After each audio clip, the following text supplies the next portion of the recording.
तो hello guys, mount black के एक और नई वीडियो में आप लोगों का बहुत बहुत स्वागत है। एंड पिछली वीडियो में इतना अच्छा रिस्पांस दिखाने के लिए आप लोगों को बहुत बहुत शुक्रिया। Let me just give you a hug भाई। I am really happy for the response that you guys have shown and I hope कि अभी वाली जितनी भी वीडियोस आएंगी माउंट ब्लैक की, आप ऐसे ही अपना सपोर्ट शो करोगे। आज की जो वीडियो है ना बहुत ज़्यादा डिफरेंट है। आई डोंट नो आपने कभी ऐसी कोई वीडियो देखी होगी या नहीं, एंड अगर देखी भी होगी तो ऑब्वियसली इस वे में तो कभी नहीं देखी होगी। इस वीडियो के अंदर हम कुछ ऐसी मूवीज़ के बारे में बात करेंगे जिसको शूट करते वक्त जो एक्टर्स हैं, डायरेक्टर्स हैं या फिर बेसिकली वो लोग जो एसोसिएटेड हैं उस मूवी के साथ में, उनके साथ में इतनी ज़्यादा क्रीपी, डिस्गस्टिंग एंड गोरी एक्टिविटीज़ हुई है ना, लाइक ये सब चीजें सुनकर आपको इतना ज्यादा शॉक लगेगा ना कि ऐसा भी होता है क्या दुनिया में, लाइक इतना भी कोई चीज कर्स्ड हो सकती है क्या। एंड हो सकता है कि जिन जिन मूवीज के पीछे की ये स्टोरीज मैं आप लोगों को बताऊंगा वो मूवीज या तो आपका बिल्कुल देखने का कभी मन ही नहीं करेगा या फिर आप क्यूरियोसिटी के चलते उसको फटाफट ये वीडियो एंड होते ही देख लोगे। So without any further ado let's dive right into this video. So हमारी जो फर्स्ट वीडियो है जिसके बारे में मैं बात करना चाहूंगा उसका नाम है द पोल्टरगाइस्ट। पोल्टरगाइस्ट एक बहुत ही ज्यादा नॉन हॉरर मूवी है एंड इस मूवी के पीछे का जो कर्स बताया जाता है वो इतना ज्यादा वेल नोन है ना लोगों के बीच में कि कोई भी अगर कर्स की बात छेड़ेगा ना तो पोल्टरगाइस्ट का एग्जाम्पल तो सामने आ ही जाता है। सो बेसिक स्टोरी जो कि सुनकर बिल्कुल बेसिक नहीं लगेगी वैसे आपको, लेकिन जस्ट फॉर रेफरेंस वो इतनी ज्यादा हॉरिफिक है ना। It goes something like this. बहुत सारे एक्टर्स जो इस मूवी के अंदर थे, काम कर रहे थे, वो इवेंचुअली मर जाते हैं सभी। एंड कैसे मर जाते हैं, इन सब के बहुत ज्यादा अनएक्सपेक्टेड से ही रीजंस ही रहे हैं हमेशा। टोटल पोल्टरगाइस्ट की 3 ओरिजिनल मूवीज लॉन्च करी गई थी। एक मूवी आई थी 1982 में, एक आई थी 1986 में एंड एक आई थी 1988 के अंदर। जो पहली 2 डेथ्स जो कि कर्स का नाम जोड़ रही थी बारी बारी इस मूवी के साथ में एंड काफी ज्यादा रिनाउंस हो रही थी ये मूवी उस चीज से, वो थी इस मूवी की 2 सबसे बड़े स्टार्स की डेथ जो कि थी डोमिनिक ड्यून एंड हेदर ओ'रूर्क। दोनों एक्टर्स की डेथ बहुत ही ज्यादा अनएक्सपेक्टेड थी एंड बहुत ही यंग एज में ये दोनों जा चुके थे हमें छोड़ के। ड्यून सिर्फ 22 साल की थी जब उसके एक्स बॉयफ्रेंड ने उसको स्ट्रैंगल करके उसकी जान ले ली थी। एंड ओ'रूर्क जो कि सिर्फ 12 साल की एक छोटी सी एक्ट्रेस थी, उसकी डेथ बहुत ही ज्यादा अजीब तरीके से हुई। लाइक उस टाइम पर इतनी अच्छी टेक्नोलॉजीज तो अवेलेबल थी, वो भी अमेरिका जैसे कंट्रीज के अंदर, कि आप अपनी डिसीजेस को अच्छे से आइडेंटिफाई करवा सकते हो। ओ'रूर्क को पहले तो डायग्नोस किया गया नॉर्मल फ्लू के थ्रू, लेकिन बाद में पता चला कि उनकी डेथ का real reason was intestinal blockage, जिसकी वजह से इवेंचुअली हार्ट अटैक हुआ उन्हें एंड सेप्सिस के चलते उनकी डेथ हो गई थी। पोल्टरगाइस्ट 2 की जब सारी शूटिंग वूटिंग खत्म हो गई थी, ऑलमोस्ट एंड स्टेजेस पर थी, तब ओ'रूर्क के साथ में ये सब चीजें होना शुरू हो गई थी। एंड 1988 के वक्त में जब पोल्टरगाइस्ट 3 आ गई थी तब eventually she died. Will Samson and Julian back करके भी 2 एक्टर्स थे इस फिल्म के अंदर जिनकी डेथ भी बहुत ज्यादा ट्रेजिक हुई। सैमसन जो थे वो 53 इयर्स ओल्ड के थे जब इवेंचुअली उनकी डेथ हो गई थी। उनका हार्ट एंड लंग ट्रांसप्लांट होना था लेकिन वो सक्सेसफुल नहीं हो पाता, जिसकी वजह से eventually the wrong thing happens to him.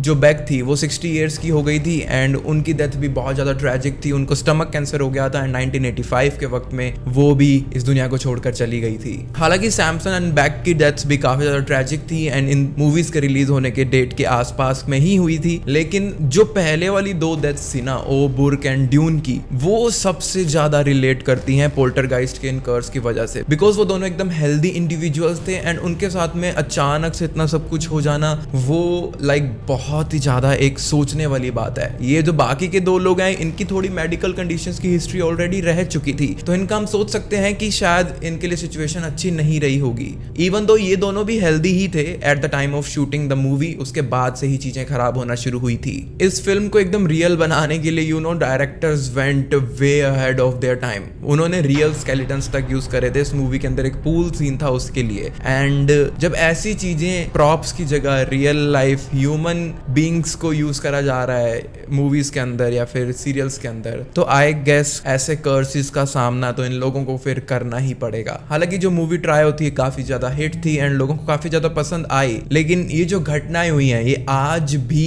In movies के साथ में रिलेट करी जाती हैं एंड आज भी लोग कर्सेस को एक प्राइम एग्जांपल मानते हैं पोल्टरगाइस्ट मूवीज की वजह से। ओके, जो हमारी सेकंड स्टोरी मैं आप लोगों को बताना चाहूंगा वो मैंने जब पढ़ी आई वाज लाइक कोइंसिडेंस की भी हद होती है एंड आई डोंट थिंक कि यूनिवर्स इतनी भी ज्यादा किसी को टॉर्चर करेगी कि लाइक इस लेवल का कोइंसिडेंस उसे देकर they will take their family away from the person that loves them. I know मैंने बहुत ज्यादा एक डीप मीनिंग वाली बात कर दी, लेकिन अभी आप द ओमन की वाली स्टोरी सुनोगे तो you will relate to what I am saying here. Omen एक ऐसी मूवी थी जो कि सिंपल वर्ड्स में बोलूं तो एक नास्तिक छोटे से बच्चे के अराउंड में रिवॉल्व करेगी, जो अपने मोहल्ले के अंदर अपने आसपास के लोगों के बीच में सैटनिज्म का पूरा बहकाल ऐसे मचा देता है। ये मूवी 1976 के टाइम में रिलीज करी गई थी एंड ये मूवी द ओमन कर्स करके एक काफी ज्यादा पुरानी अर्बन लेजेंड है, उसके बेसिस पर उसको ध्यान में रखते हुए बेसिकली वही इस मूवी का इंस्पिरेशन था, तब बनाई गई थी। उस टाइम पर इस मूवी के पीछे की जो स्टोरी बताई जा रही थी वो ऐसा लग रहा था कि ये मार्केटिंग गिमिक है एंड लोगों को तब थोड़ा बहुत ऐसे परेशानी तो होने लगी गई थी फालतू के मार्केटिंग गिमिक से। और आज के टाइम में अगर आप देखोगे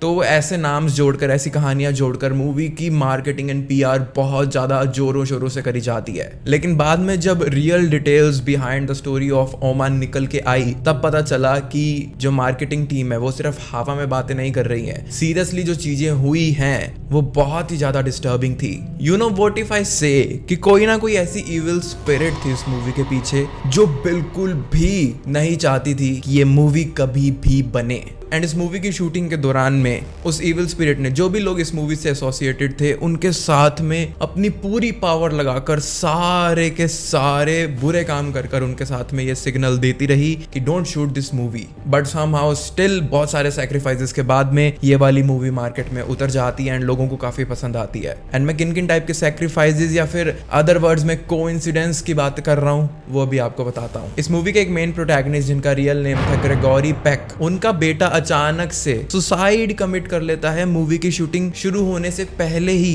पैक का जो प्लेन था वो जब लंदन जा रहा था शूटिंग के लिए, तब अचानक से उनका प्लेन एक लाइटनिंग स्ट्राइक की वजह से बहुत ज्यादा अनबैलेंस हो जाता है। एंड सिर्फ पैक का प्लेन ही नहीं, इस मूवी के जो प्रोड्यूसर थे उनका प्लेन भी सेम ही डिजास्टर से गुजरता है उसी टाइम फ्रेम के आसपास में। इवेंचुअली वो सारे मतलब ऐसी मुश्किलों को पार कर पहुंच तो गए थे लंदन, पायलट्स वगैरह ने संभाल लिया था plane, but it was almost near fatal सभी लोगों के लिए, बट बच गए थे वो। लेकिन लंदन पहुंचने के बाद में जिस होटल के अंदर वो रुके हुए थे वहां पर एक बॉम्ब अटैक हो जाता है एंड ये बॉम्ब अटैक करवाया था आयरिश रिपब्लिकन आर्मी ने, जिसको IRA भी बोलते हैं। लंदन के अंदर ये एक रेस्टोरेंट वाला सीन शूट होना था, एग्जैक्टली वो कौन सा रेस्टोरेंट था मेरे को पता नहीं चला, लेकिन इस बम वाले इंसिडेंट के बाद में ये लोग एक बार के लिए वो रेस्टोरेंट वाली शूट पोस्टपोन कर देते हैं एंड जिस दिन इन्हें वहां पर शूट के लिए जाना था उसी रेस्टोरेंट के अंदर भी बॉम्बार्डिंग हो जाती है। एक और लाइक अब जो चीज मैं बताऊंगा वो सोचकर तो आप अपना सर पकड़ लोगे कि व्हाट वी आर हियरिंग।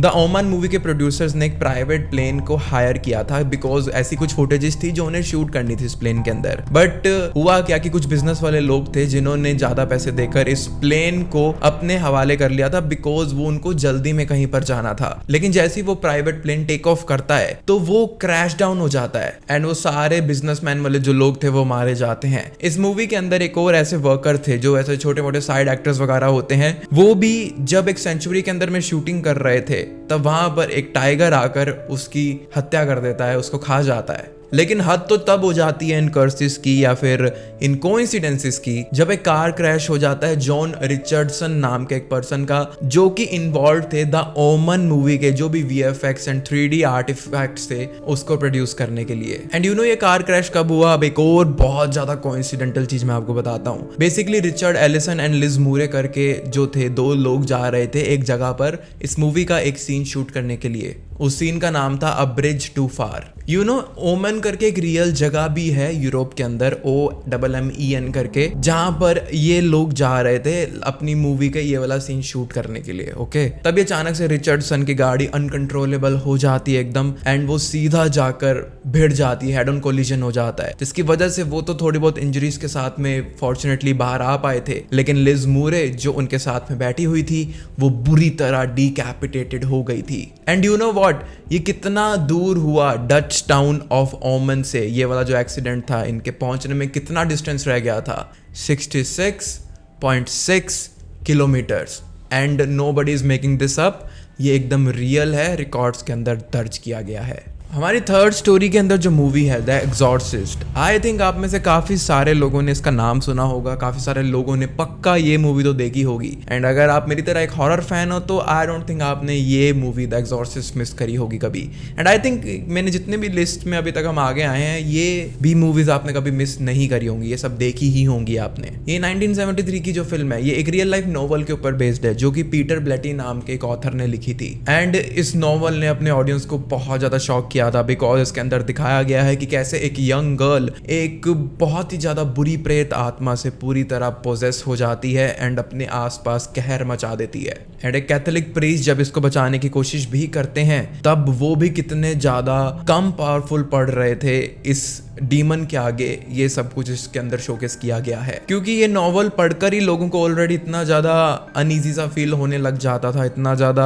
ऐसा लगता था कि उनके आसपास में कोई है जब वो ये नॉवल पढ़ते थे। इसी वजह से लोगों ने पहले ही ये चीज़ें प्रिटेंड करना शुरू कर दी थी कि ये मूवी देखकर भी उनके साथ में ऐसी ही चीज़ें होने लगेंगी। एंड इसी वजह से इस मूवी का जब अनाउंसमेंट ही हुआ था तब से ही लोग ये मान रहे थे कि ये काफ़ी ज़्यादा कर्स्ड मूवी है। लेकिन इन बेचारे लोगों को क्या पता था कि सिर्फ बातों बातों में नहीं, सच में कुछ ऐसी चीज़ें इस मूवी के साथ में एसोसिएट हो जाएंगी जो इसको ये दर्जा और भी ज्यादा अच्छे से दे चुकी होंगी। हुआ एक्चुअली में ये था कि जब लोगों ने इसको ये सब दर्जा वगैरह देना शुरू कर दिया था इसको उस नोवेल से जोड़कर, तब ऑलरेडी मार्केटिंग टीम को समझ आ गया था कि इस मूवी की पीआर कैसे करनी है। एंड हॉलीवुड की मार्केटिंग टीम ने इसको the true Hollywood story, curse of exorcist, इस चीज से काफी ज्यादा जो है ऐसे बुलाने लग गए थे, इसको काफी ज्यादा मार्केट कर रहे थे। रोम के अंदर ना इस फिल्म का प्रीमियर हो रहा था। प्रीमियर बेसिकली यू नो कि लॉन्च होने से पहले जो एक्सक्लूसिविटी होती है, लोगों को दिखाया जाता है, जो इन्फ्लुएंसर्स होते हैं या बड़े लोग होते हैं वो प्रीमियर्स के अंदर आते हैं अपनी मूवीज देखने के लिए। वो प्रीमियर चल रहा था रोम के अंदर। एंड जहां पर ये प्रीमियम चल रहा था जिस हॉल के अंदर, वहां से बिल्कुल नियर बाय में ही एकदम वॉकिंग डिस्टेंस पर एक चर्च मौजूद था जिसके ऊपर एक लाइटनिंग स्ट्राइक हो जाता है। एंड वो लाइटनिंग स्ट्राइक इतना ज्यादा पर्टिकुलर था कि वो लाइटनिंग स्ट्राइक उस चर्च के क्रूसीफिक्स के ऊपर होता है, जिसकी वजह से वो क्रूसीफिक्स पूरा का पूरा टिल्ट हो गया था, एकदम उल्टा हो गया था। एंड उल्टा क्रूसीफिक्स क्या शो करता है? A demon sign. लाइक सोचकर देखो कि ये भी कितना बड़ा कोइंसिडेंस है, अगर है भी तो, कि एक जगह पर मूवी थिएटर के अंदर ये वाली मूवी जस्ट लॉन्च हुई है, प्रीमियर चल रहा है, और उसके बिल्कुल बगल में ही, बिल्कुल पास में ही एक चर्च के ऊपर ऐसी चीज हो जाती है। एलन बर्स्टिन करके इस मूवी के अंदर मेजरली एसोसिएटेड एक फीमेल थी जिनकी बैक के अंदर माइनर बैक इंजरी हो गई थी इस मूवी की जब शुरुआत ही हुई थी। लेकिन जैसे जैसे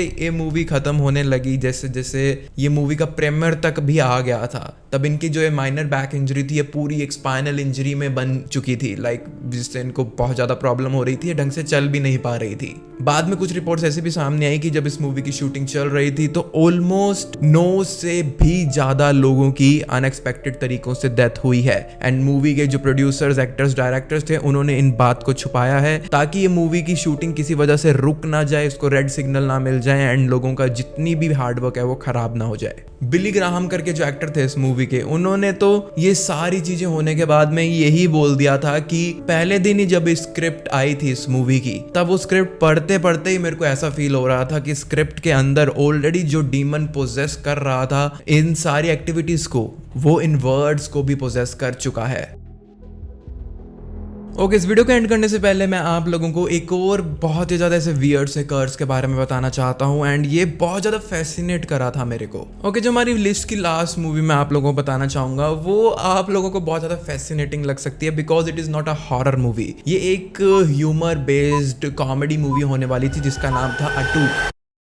एंड इस मूवी से रिलेटेड जो कर्स है ना वो बहुत ही ज्यादा वियर्ड है, लेकिन इन दी एंड तो है बहुत ही ज्यादा डिस्टर्बिंग ही, just like all the previous one we discussed in this video. इस मूवी के पीछे जो कर्स रिलेट करा जाता है वो ऐसे नहीं है कि बहुत सारे ऐसे कर्सेस हैं, बहुत सारे जो अलग अलग टाइप के लोग हैं, अलग अलग जगहों पे जाकर उनके साथ में बुरी सारी चीजें हुई हो, जैसे इस लिस्ट की बाकी मूवीज की हिस्ट्री के बेसिस पर हुआ था। इस मूवी के पीछे एक ही कर्स है एंड वो कर्स ये है कि जब भी कोई भी इस मूवी के लीड रोल में आने की कोशिश करता था उसकी इवेंचुअली डेथ हो ही जाती थी। लाइक आप कुछ भी कर लो, आप नहीं बच पाते थे इस मूवी के इस कर्स से जब भी आप लीड रोल की डिमांड करते थे। एंड ये मूवी द अटूक जो है, ये द इनकम्पैरेबल अटूक नाम की एक नॉवल है, एक कनेडियन राइटर की, उसके ऊपर बेस्ड अपॉन होने वाली थी। सबसे पहले जॉन बेलुशी नाम के एक्टर को कास्ट करा गया जो कि अटूक मूवी के लीडिंग रोल में होने वाले थे, लेकिन उनकी इवेंचुअली डेथ हो जाती है। जॉन कैलियन, क्रिस फेली करके भी 2 मेजर एक्टर्स थे लीडिंग रोल के अंदर इस मूवी की, उनकी भी इवेंचुअली डेथ हो गई थी। मूवी की प्रोडक्शन शुरू होने से पहले ही जब सिर्फ बातचीत ही शुरू हुई थी इस मूवी के, उनके कानों तक जस्ट खबर पहुंची ही थी, तभी उनके साथ में ये हो जाता है। सैम किनिसन करके उस टाइम के काफी ज्यादा फेमस कॉमेडियन थे जो इस मूवी को डायरेक्ट करने वाले थे, लेकिन इस मूवी की जो स्क्रिप्ट उनके पास में पहुंची तब उन्होंने देखा कि उनके अकॉर्डिंगली इसके अंदर काफी सारे ऐसे चेंजेस करे जा सकते हैं जो ऑडियंस को और भी ज्यादा अट्रैक्ट करेगी। इसी वजह से वो जो प्रोड्यूसर्स वगैरह थे उनसे डिमांड करना शुरू कर देते हैं कि वो इस स्क्रिप्ट के अंदर अपनी तरीके से काफी सारे चेंजेस शुरू करेंगे, अदरवाइज जो उनका काम है इस मूवी से रिलेटेड वो बिल्कुल अच्छे से नहीं करेंगे। अब कई लोग कहते हैं कि वो ये चीज मजाक में बोलते थे, कई लोग कहते हैं कि वो ये चीज सीरियसली बोलते थे, लेकिन जो भी चीज थी उनके इस बिहेवियर की वजह से इस मूवी के जो हायर ऑफिशियल्स थे उन्होंने सैम किनिसन के ऊपर लॉसूट्स वगैरह फाइल कर दिए थे। एंड जब तक कोई नतीजा निकलता इन लॉसूट्स वगैरह का, सैम किनिसन के साथ क्या होता है, वो एक कार क्रैश के अंदर बहुत ज्यादा ब्रूटली मारे जाते हैं। बाद में अटूक मूवी कभी बनी ही नहीं एंड लोगों के बीच में एक कर्स बस बनकर रह गया एंड वो ये कर्स था कि डोंट मेस विद अटूक। Okay guys, I really hope कि आपको ये वाली वीडियो पसंद आई होगी and thank you so much again पिछली वाली वीडियो पे इतना ज़्यादा रिस्पांस दिखाने के लिए। Love you all and please इस वीडियो पर भी अपना ऐसा ही रिस्पांस दिखाना, सब्सक्राइब कर देना चैनल को, शेयर कर देना। फ्यूचर में मैंने एक ऐसा ही सिमिलर टॉपिक सोचा है, जैसे ये तो हॉलीवुड की कुछ मूवीज थी ना, बॉलीवुड की कुछ मूवीज से रिलेटेड भी मेरे को ऐसी बहुत सारी इंटरेस्टिंग स्टोरीज पता चली हैं जो कि शोकेस करती हैं curse behind a movie, curse between the actors of a movie के बीच की। एंड आई रियली वांट कि मैं उसके ऊपर भी एक वीडियो बनाऊं, लेकिन मैं आप लोगों के ओपिनियन जानना चाहता हूं कि आप क्या वो देखना चाहोगे या नहीं। सो मुझे कमेंट्स में जरूर बताना। एंड अगर आप फ्यूचर में भी ऐसी वीडियोस देखते रहना चाहते हो तो माउंट ब्लैक को सब्सक्राइब करके रख लो एंड बाकी सब आप मेरे पर छोड़ दो।